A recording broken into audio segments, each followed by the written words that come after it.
Well, with the World Cup just around the corner and with international management back on FM26, I thought it'd be a little bit of fun for me to manage England and hopefully take them to World Cup glory. But there's a slight twist. You've seen Thomas Tuchel's squad. I'm basically not allowed to pick any of them. This squad is going to be completely made up of players not going to the World Cup. Hello, welcome to part one of It's Coming Home, where we obviously try and win the World Cup with England. But obviously, if you didn't see by the intro, basically going to be selecting the squad of players not going to the World Cup in real life. So we're not going to be having the likes of Harry Kane, Jordan Pickford, Ollie Watkins. None of those are going to be in the England squad. So that's going to be quite tricky. But I think I could put together a decent. I think it's a 26-man squad that we have to do. So obviously the likes of Bellingham, Saka, Rice, Reece James, not in the England squad. Palmer, Foden, yes, because they haven't been called up to the World Cup, which is quite surprising. I don't know how both of them, if not one of them, didn't go to the World Cup, which is absolutely ridiculous. But that is very much the plan. The plan for today's episode is very much to select our squad together, and obviously we'll play our first group stage game. We're going to be showing you all the games, whether that's including the two last group games. So today's episode selected the squad and our first group game against Croatia with our selected squad with players not going to the World Cup. It's could go one of two ways. We can either go out in the group stage, or we could go on to win the World Cup, or just get knocked out into somewhere in the knockouts. I thought it'd be a little bit of fun and an experiment to see what players Tuchel should have brought to the or should be bringing to the World Cup, but hasn't. So let's decide the tactic first. So I'm thinking we probably get up at least three formations. So I think we'll definitely do a 4-3-3, then possibly a 4-2-3-1, just a box standard 4-2-3-1 with central midfielders, not defensive midfielders. And I think we'll do like a 4-2-4 in case we need to do like a really attacking system. I think we'll just keep it all to gegenpress. I think that's probably the best way to do things. That's not a 4-2-3, 4-2-3-1 out of possession. We can fiddle with it. We can. That just seems absolutely bonkers. That's a complete mess. So we will do a 4-2-3-1 out of possession, and in possession, the same as that. Not like that. Yes, like that. Then last formation, third formation, probably one that we're not going to use. We'll obviously do the 4-2-4. Yeah, that's it. Obviously, we will use central midfielders, not defensive mid. So that seems pretty good. That I think we'll definitely go with. I think we'll keep it for that's the 4-3-3, but it all kind of all depends who we call up to the England squad and who we don't. So hopefully the next bit you'll see will be me hopefully trying to figure out how to select the squad, because I've never done this before. So let's pick our World Cup squad with players not going to the World Cup in real life. This should be fun. Oh, here we go. The moment has arrived. It's time to pick our England squad. In case you haven't heard me say it, it's going to be made up of players not going to the World Cup in real life, just to see how good Thomas Tuchel's team is basically in real life. Because if we get knocked out in the knockouts in the group stages, we know Thomas Tuchel is an absolute tactical masterclass. But we'll see what happens. It might be this might go horribly wrong. I suspect we'll upset a lot of players. A few may be underestimated. So we'll do it position by position. So our goalkeepers for this World Cup. If you do see me glancing down at my phone, it's because I'm checking the England squad. So I don't know. So I don't pick anyone that's in the current England squad. So that's the rules. Pick anyone you want that's not in the England squad. So with the goalkeepers, we will have Aaron Ramsdale, Nick Pope, and Jack Butland. So that's our three main goalkeepers. Probably Aaron Ramsdale as the first choice, or Nick Pope. Then obviously Butland as the backup. There we'll go left-sided defenders first, and those will be Lewis Hall and Luke Shaw. Obviously, Lewis Hall, I think, very unlucky not to be in this year's World Cup. Then, obviously, just missing out slightly. Then, our right-sided centre back as right backs will be Trent Alexander-Arnold and Rico Lewis. So, Rico Lewis is a very good player, definitely one for the future. And Trent not being called up, absolutely ridiculous. And our centre backs possibly, where are they? There they are. So obviously, Reece James, Mark Gahey, Colwell all going to the World Cup. Then we've got actually is Colwell actually going to the World Cup? I don't know. I'll have to look at my notes. I don't see Colwell in the squad, so Colwell is going to the World Cup, I presume. So let's ask ChatGPT. I should have been a bit more prepared, but I can't remember who's in the squad and who's not. Colwell is not in the squad. I did ask ChatGPT that question earlier. So Colwell is going to the World Cup alongside Harry Maguire. They will pick another two centre backs to be backups, and those will be Branthwaite. Yes, let's go with Branthwaite. Stones is going, Constance going to the World Cup in real life. Gomez is not. We've got a few options here, so I think we'll probably go with Joe Gomez. He's definitely not going to the World Cup, is he? He's not. We should have had Tyrone Mings down on here, but I didn't shortlist him. But I think he's very much injury prone. So, but Joe Gomez is probably decent, or if not better than him. Then midfielders, we will go with. Let's go with central midfielders first. We will go with Adam Wharton, not going to the World Cup, which is quite surprising. We will obviously take Phil Foden. He probably won't play in the central midfield, but we'll take him regardless. Obviously, Eze, Bellingham, Anderson all going. And alongside him, we will take Curtis Jones. Conor Gallagher, I don't think made the England squad. He did not, so he's going to come with us, along with Morgan Gibbs-White. Then we'll also take Madison, Garner, and I think Skelly can also come. He can also provide cover for left back, may even start. And obviously we will also take. I think we'll leave central midfielders. We need space for the attackers, so let's go attackers, central forwards. So we'll pick two strikers. Obviously we are going to go with Jared Bowen, but we'll take him. But the strikers leading us to World Cup glory will be. I don't know who's going to be our strikers. Let's take Liam Delap. Ooh, this is a tough one, isn't it? This is a really tough choice. Let's take Liam Delap, and we'll take Tammy Abraham. I'm presuming they're two. He's a channel forward, so my type of striker, and Tammy Abraham, a target forward, central forward. So two different options to go with. So not too bad. Then left-sided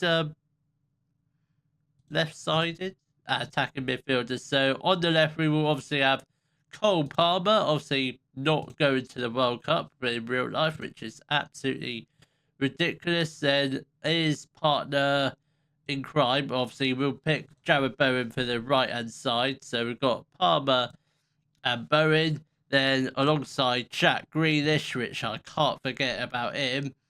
Then obviously our backup right winger will be. I don't know who our backup right winger will be. Obviously Saka's going, Anthony Gordon's going, Eze's going, Anderson's going. Let's take.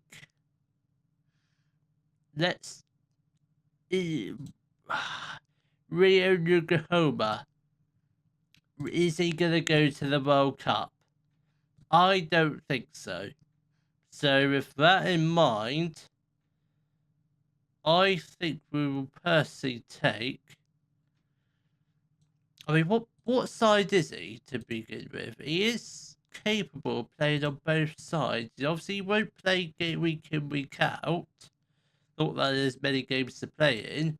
But obviously, there's also Emil Smith-Rowe, who can potentially do a job. But I think we're gonna take Ethan and Maneri, who can play in multiple positions. That's 25 out of 26. I mean, let's take a look at all positions, see who we've actually picked. So let's so let's just sort position by position. So we've got Butland, Pope, Ramsdale, Colwell, Gomez, Shaw, Branthwaite, Lewis Skelly, Lewis Hall, Curtis Jones, Conor Gallagher, Jack Grealish, James Maddison, Jared Bowen, Phil Foden, Ethan Emaneri, Cole Palmer, anyone else that we could potentially take. I'm thinking possibly another defender. I'm not sure who, because we picked all the defenders that we could pick. So I think... Where's Harry Kane? Did we not shortlist him? I don't think we shortlisted him, which is quite surprising. Or unless he's injured, which would be even more of a shock, or make my life a lot easier. Declan Rice isn't there either. Wow. Let's take...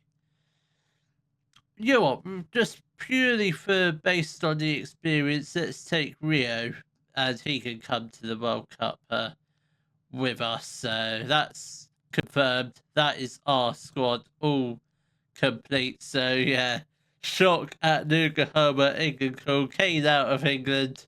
So yeah, this we've got to explain the decision to Bellingham. Well, personally, I don't like you, Bellingham. I think you're a complete toolbag. You're so cocky, and it's just the way you come across. So you'll be back in my next squad.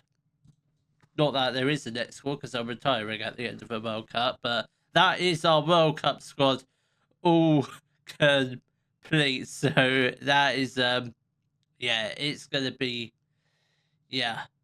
that's gonna be a fun time. So hopefully the squad is good enough, and we will play our first match against Croatia, where hopefully we don't get battered. Well, here we go. It's time to play our first game of this year's World Cup, where the lineup will be Nick Pope in goal, a back four of Trent Alexander-Arnold, Harry Maguire, Levi Colwill and Luke Shaw. Then in the midfield, you've got Morgan Gibbs-White and Conor Gallagher. You've got Jared Bowen on the right, Phil Foden in the middle, Jack Grealish on the left. Then we've got King Tammy Abraham up front. This World Cup could go one or two ways. We could either win the whole thing, or we could absolutely bottle it and lose in the group stage, or get knocked out in the group stage, whatever you want to call it. That won't sit well in my books. Otherwise, that would mean this series will be going on for 2 episodes time if we did go out into the group stages, which isn't the plan. It's not what I want to do, but we'll see what happens. If we do end up losing and getting knocked out in the group stages, that's just silly me with my silly rules, I think. But hopefully we can do quite well. We did draw against Brazil in our World Cup warm-up friendly, so which isn't a bad result. So if we can get the first goal of the game, that would be great. Are the settings okay? Key highlights, yep, that's all good. I feel Foden nearly getting the first goal of the game, and we do win a corner, which we have done our set piece routines, albeit just the near post. Haven't done the far post or the short corner routine yet, but we'll get into that further as we go into the tournament. But hopefully we can get a couple of goals this first half. We've had 2 shots, 1 on target, so it's not been a bad start. I mean, looking at this team, it's not bad, is it? I mean, yeah, the subs bench doesn't look great, albeit we do have some decent players, such as like Sir Maddison, Wharton, and Renee Palmer still on the bench. I mean, they're all great, decent players. They're not great, not up the likes of Harry Kane level, but they're still decent squad players. But whether or not they're capable of winning the World Cup, that remains to be seen. Morgan Gibbs-White now to Luke Shaw. This is looking fairly positive. Luke Shaw with a lovely ball forward to Jack Grealish. Cuts inside. Tammy Abraham puts us 1-0 up against Croatia with 15 minutes left to go. It's coming home, boys and girls. I mean, it's only the first game, but you can get excited all you like. It's definitely coming home this year in real life and on this game. I'm firmly believe England will win the World Cup, whether we like it or not, or whether it's a struggle or not. We're gonna get there someday, and hopefully that's this year. Bowen skips past the defender. He will cut inside onto his favourite left foot, Tammy Abraham, and it's 2-0. This squad, I thought it was going to be an absolute miserable save this, but wow. This squad might be good enough. Albeit, I don't know how good Croatia are. Obviously, they know. I know they did. They get to a World Cup final one year. I feel like they got to the World Cup in Russia. They got to the final against France, obviously losing out to them. I think they lost like 4-2 or something like that. It was definitely a high scoring game. So I don't know if they're as good as they once were. Obviously, their best players are sort of aging, such as like Modric and Rakitic. I think they're all getting on it, but I don't know even though Rakitic is even in the squad. Obviously, they've still got Perisic. Obviously, he's 37. He's definitely getting on a bit. I don't know if he's going to the World Cup in real life. If he is, that's probably going to be his final one with Croatia. Obviously, they do have some other decent players, but probably were decent a few years ago, but now they're probably not so decent. Jack Grealish, oh my god, I thought it was going to be 3-0. Gibbs White, a fantastic striker of the ball. I think it's an absolute tragedy that he hasn't been selected to go to the World Cup. But we've got a couple minutes left to go of the first half. Gibbs White with space. Now back to Shaw. Gibbs White again. This is looking very positive. Grealish gets brought down in the box. Don't think it's going to be enough to win the penalty, but we still got possession with Gibbs White. This is looking very good indeed. Shaw, come on, let's put the ball into the box. Have one final strike of the first half. That is a corner. We've got 2 minutes of additional time. I must say, I like these graphics. They're very, very snazzy, I must admit. But 2-0 up at half time. I think we've definitely got at least, I think we've guaranteed ourselves at the bare minimum 1 point. I still can't believe Tammy Abraham with 2 goals. I don't think he was going to be any good, but he's absolutely fantastic. Why didn't he go into the World Cup in real life? I mean, Thomas Tuchel, what are you doing? I can't criticise Thomas Tuchel yet because the World Cup hasn't started yet. I think when this video comes out, which probably is, if it is Monday the 8th, then the World Cup starts by the end of the week, which I don't know the exact start date of the World Cup. I think it's the 11th. The 11th is probably like the first game. Then our first, England's first group game is Wednesday the 17th of June. So that's obviously against Croatia. Whether or not the scoreline be like this in real life, that remains to be seen. I hope it is, because then that would make it through in a very easy group stage. And by the looks of it, Bowen has been brought down and we will be awarded a penalty, which I presume Tammy Abraham is going to step up and take. I don't know who's going to be our penalty taker. Number 15, who's that? Harry Maguire scores the penalty and we are 3-0 up against Croatia. What am I witnessing here? What am I seeing?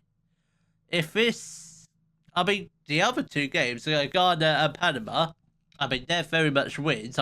We will obviously show you them in the episodes, but they're definitely going to be wins. But imagine what the scoreline is going to be, because if we're beating Croatia, not a bad team, they're just, I think they've just come up against a very good England squad. Imagine if we had like a full strength England squad with the likes of Harry Kane, Bellingham, Declan Rice. So imagine how good this game would have been. This would have been like 5 or 6-0, I should think. And normally at this point, I'd make a couple substitutions, but we don't really have any tired players. But we will get some players on just having a quick little look at them. Gallagher's gonna make way for who? I don't know. Let's get on Curtis Jones, because I assume he can play in central midfield. He can. We're also going to get on, let's get off Luke Shaw. He is on a yellow card, and we're going to get on Lewis Hall, and I think that'll probably be it for now. We do 5 subs we can make, 3 stoppages, so basically a box standard game of football. I wasn't sure what the rules were on the subs, but it's the same as any normal Premier League game. 5 subs, 3 stoppages, so got 3 subs left we can make. Trent is tiring alongside Bones, so I think they'll be the next 2 players we'll bring off for probably Rico Lewis, and then Cole Palmer can do a job out on the right hand side. Bowen with a strike cuts inside onto his left foot, nearly nestling into that top left hand corner, but we will make some changes. Trent Alexander-Arnold is going to make way for Rico Lewis, and Jared Bowen is going to make way for Cole Palmer, and that will be probably it for now in terms of changes, unless anyone else starts to get tired. Grealish is looking a little bit shattered, but obviously we do have Ethan Obaneri and Rio Unganoma on the bench, who can potentially come on to that left-hand side. Grealish has got the ball, really provides something magical for us. Lewis Hall with the ball down the left-hand side. Are we going to get it into the box one final time of the game? Not one final time, but Morgan Gibbs-White shoots and he finds the top right-hand corner. That is England 4, Croatia 0, and this is definitely the dream start. I don't know if we're just good or Croatia are just really bad, because I mean, they've got Guardio. He's not a bad defender. Vuskovic, I don't know who he is, 19 years old. He's definitely a wonder kid. They've got Livakovic. They're not bad players. I think we're just brilliant. I mean, I just can't put my finger on it, because when I picked this team, I thought, yeah, we're going to struggle against Croatia, but we'll beat Ghana and Panama. That's a dive. He dived all day long. Surely, ref? Surely he dived. We are going to get off Grealish for... Let's get on Ethan Obaneri. Actually, put Palmer on the left-hand side. Ethan Obaneri can come on to the right-hand side. 3 minutes of additional time. I don't think we're going to see anything else, but that is it. That is all our first game all wrapped up, and it does end in a 4-0 win for England. A 4-0 win for England. That is absolutely mind-blowing. That's ridiculous. I've never seen anything like it. We were so good. I mean, Harry Kane, who's he? Tammy Abraham is here now. He's going to be the man to take us to World Cup victory. I mean, wow. Just, wow. Long may it continue as well. I don't know. How do we find our schedule? That's not the schedule. Where's the schedule? First team, competitions, national shortlist. Where's the schedule? It is the fixture schedule.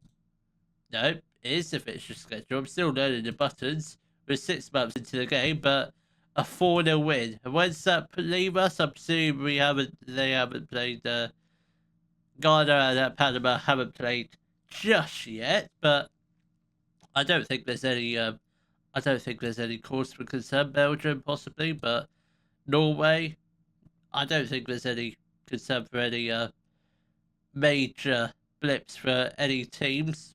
Brazil possibly, but there is a war for third place team. Some third place teams do go through.